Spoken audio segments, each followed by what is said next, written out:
জীবনের ঝুঁকি নিয়ে প্রতিদিন যাতায়াত করেন 10টি গ্রামের হাজারো মানুষ। উপজেলা সদরে যাতায়াতের একমাত্র রাস্তা ওপার বাঁশের সেই সেতু দিয়ে পারাপার হতে গিয়ে প্রায়ই ঘটছে ছোট বড় দুর্ঘটনা।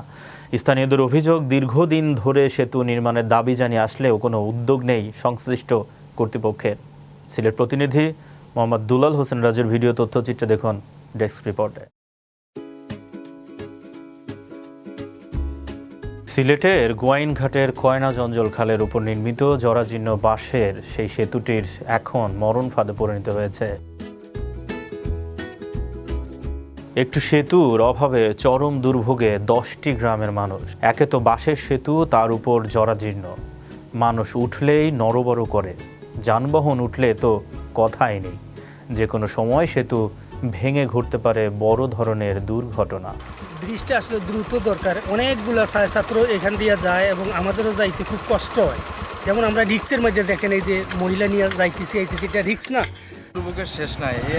এ তো রাধানগর স্কুল, জাফলং কলেজ সবখানে তো লোক যাতায়াত করে, হাজার হাজার লোক যাতায়াত করে। আমাদের 5-7 গ্রাম এই দিক দিয়ে যাতায়াত করে। অনেক বছর থেকে আমাদের কষ্টের শেষ না। আমরা এই যে কয়েক বছর থেকে এই বাঁশের সাঁকো তৈরি করে নিজেরা তৈরি করে করতেছি, কষ্ট করতেছি। এখন কি চান সরকারের কাছে? সরকারের কাছে চাওয়া একটাই, অতি তাড়াতাড়ি যাতে আমাদের এই ব্রিজটা হয়ে যায়, আমাদের এই জনদুর্ভোগটা দূর হয়। দীর্ঘদিনেও সেতু নির্মাণ না হওয়ায় সিলেটের গোয়াইনঘাট উপজেলার পশ্চিম জাফলং ইউনিয়নের হাজিপুর এলাকার কয়না জঞ্জল খানার উপর নির্মিত জরাজীর্ণ বাঁশের সেতুটি এখন আতঙ্কের নাম।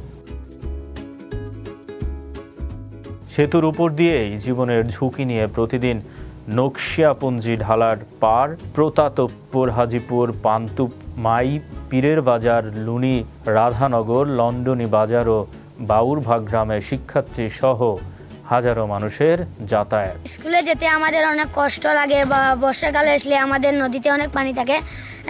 সে সময় আমাদের ব্রিজে একটু পানি কেলেই ব্রিজটা ভেঙে যায়। কারণ আমার স্কুলে যেতে আমাদের অনেক কষ্ট হয়, নদী পানি ভেঙে যেতে হয়। আসার পরে এই যে ব্রিজগুলো, এটা যদি না হয়, আমরা এই যে লোকজনকে নামায় দিতে হয় বাইক থেকে, তো এরা একটু ব্যথা পায়, কাপড় টাপড় ভিজে। আর যে ব্রিজটা হয়ে যায় তা অনেক ভালো হইতো। ব্রিজটা মনে করেন এটা যদি দ্রুত হয় তাহলে আমরা চলাফেরা লাগে সুবিধা হইব। আর যে কোনো মুহূর্তে এটা খুবই ঝুঁকিপূর্ণ, যে কোনো মুহূর্তে এটা একটা হইতে পারে আর কি। স্থানীয়দের অভিযোগ, বিকল্প রাস্তা না থাকায় স্কুল কলেজে যাতায়াতে চরম দুর্ভোগ পোহাতে হয় শিক্ষার্থীদের। জেলা উপজেলা সদরের যাতায়াতের একমাত্র ভরসা জরাজীর্ণ এই বাঁশের সেতু দিয়েই পারাপার হতে গিয়েই প্রায়ই ঘটছে ছোট বড় দুর্ঘটনা। সেতু নির্মাণে স্থানীয় চেয়ারম্যান এবং উপজেলা প্রশাসনের কাছে বরাবর ধর্ণা দেন স্থানীয়রা, কিন্তু মেলেনি কোনো সুরাহা। বাঁশের সেতু পরিবর্তে পাকা সেতু নির্মাণের দাবিও তাদের দীর্ঘদিনের। আসা রিক্স, কারণ স্কুল মানুষের ছেলে সন্তান, তারা স্কুলে যাবে, যাতায়াত করবে, আমরাও যাতায়াত করবো। এই জায়গায় একটা ব্রিজ হওয়া দরকার। আমাদের বাচ্চা কাচ্চা খুব অসহায়, খুব কষ্টে পড়ে গেছে এই ব্রিজটার কারণে। এই ব্রিজটা দিয়ে দিলে আমাদের খুব সুবিধা হইতো, আমাদের গ্রামে খুব বাচ্চা কাচ্চা স্কুলে যাইতে খুব সুবিধা হইতো। এ ব্যাপারে ক্যামেরার সামনে কথা বলতে রাজি হননি ইউপি চেয়ারম্যান মামুন পারভেজ। যদিও সংকট সমাধানে আশ্বাস দেন উপজেলা প্রশাসন ও উপজেলা এলজিডি নির্বাহী প্রকৌশলী। ঝুঁকিপূর্ণ বাঁশের সেতুর পরিবর্তে দ্রুত পাকা সেতু নির্মাণের দাবি ভুক্তভোগীদের।